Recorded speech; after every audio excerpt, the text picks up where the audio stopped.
Hi, everybody. So, I haven't recorded any stories in a while, probably because I've been reading you all your stories at night, but I guess I'm a little bit behind. And we actually read one tonight that I really enjoyed, and I'd never read it before, and it was called When I Grow Up. Now, fun fact about the author of When I Grow Up, it's by a guy named Al Yankovic. And when I was a kid, he went by Weird Al Yankovic, and he did all kinds of funny, silly things. And he looks like he's back up to his old tricks because he wrote a fun little silly book about a boy's imagination and limitless opportunities of what he can be when he grows up. Let's look at When I Grow Up.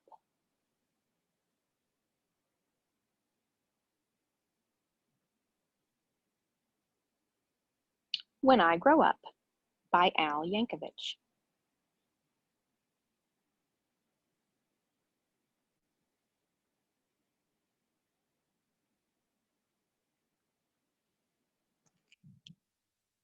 I waited so long for the hours to pass, but soon it was noon there in Mrs. Crupp's class. And Thursday at noon, as I'm sure you know well, is the time of the week when we do show and tell. And this week, the subject so special to me was when I grow up, what am I gonna be? That's something I'd really been thinking about, and I just couldn't wait to let all those thoughts out. So when Mrs. Crupp said, "Who's ready to share?" you can guess who was there with his hand in the air. I raised both my hands just as high as they'd go, and I bounced up and down, and then, what do you know? Well, Mrs. Crupp picked me, yes, me, to go first. Oh, I was so happy I thought I would burst. I proudly stood up and began my oration concerning my choice for a future vocation. Ahem. Esteemed friends and colleagues and dear Mrs. Crupp, I know what I'm gonna be when I grow up. Why, I'll be the greatest chef you've ever seen. The world will go crazy for my haute cuisine. I'll tantalize taste buds with my rigatoni, sauteed with black truffles and pickled bologna, surrounded by kumquats and candied pig's feet, topped with shrimp-flavored lollipops. Bon appetit. My walls will be filled with awards that I've gotten for toast on a stick and my Twinkies au gratin.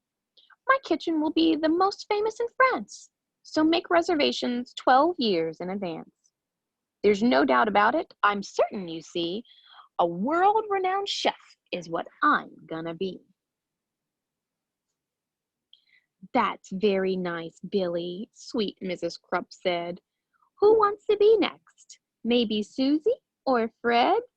I said, hold the phone now, I haven't departed. Hang on to your seats, 'cause I'm just getting started. See, maybe instead I could be a snail trainer. Man, that would be awesome. Why, that's a no-brainer.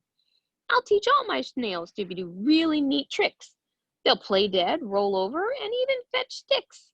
Of course, all the sticks will come back 2 years later, but working with snails, I mean, what could be greater? They'll do any stunt that I like. Holy moly! I'll train them to pedal a bike really slowly.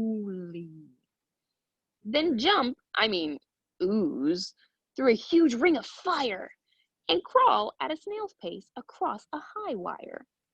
Then finish by writing my name with their trails. That's right, I'll be Billy, master of snails.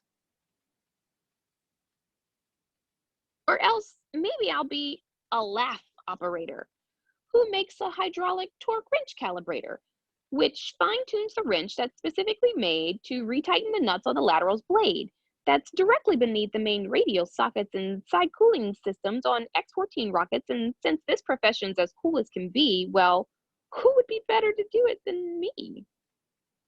Say, here's an idea. Perhaps, just for laughs, I might make a living by milking giraffes.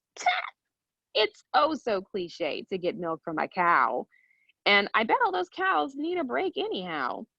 Imagine me milking way up in the air. I'd use a tall ladder instead of a chair. What's milking giraffes? Mrs. Krupp said. Oh, please, I countered. How else would we make giraffe cheese? Ugh. Now, don't interrupt me. I'm not really through yet. There's still lots of stuff that I'm planning to do yet. Because maybe I'll be a gorilla masseuse. Mm. Or an artist who sculpts out of chocolate mousse. Yum. Or a rodeo clown. Or a movie director. Or maybe a professional pickle inspector. Or a big sumo wrestler. Or a hedge fund investor. Or a smelly pit sniffing deodorant tester. Or I'll be an expert on nuclear fission, or else a foot model, or a friendly mortician, or a waiter or skater or master debater, or dinosaur dusting museum curator, or a TV repairman or sidewalk sign waver, or part-time assistant tarantula shaver. And that's about when Mrs. Krupp said, Now, Billy, please make up your mind. This is getting quite silly. Which one of these things are you going to choose?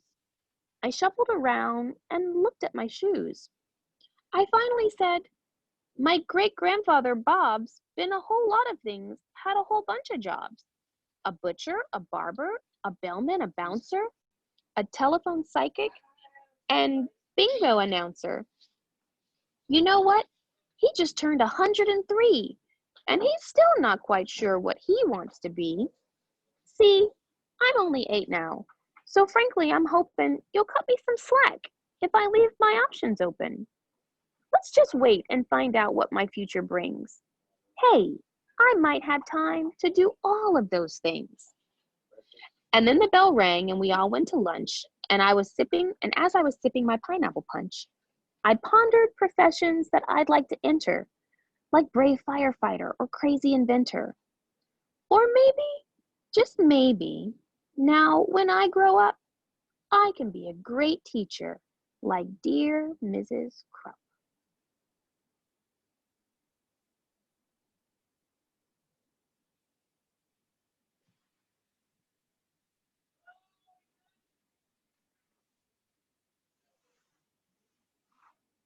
So I really like that story because, yeah, Billy got a little bit silly in it, but the whole point is that don't limit yourself.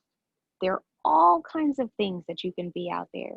You could be an inventor, you can be an architect, you could be a microbiologist, an astronomer, a physicist, a doctor, a botanist. Um, you can be an author and write children's books and read them to kids, just like me. Don't give up on whatever you want to do. The sky is limitless. So I love you guys.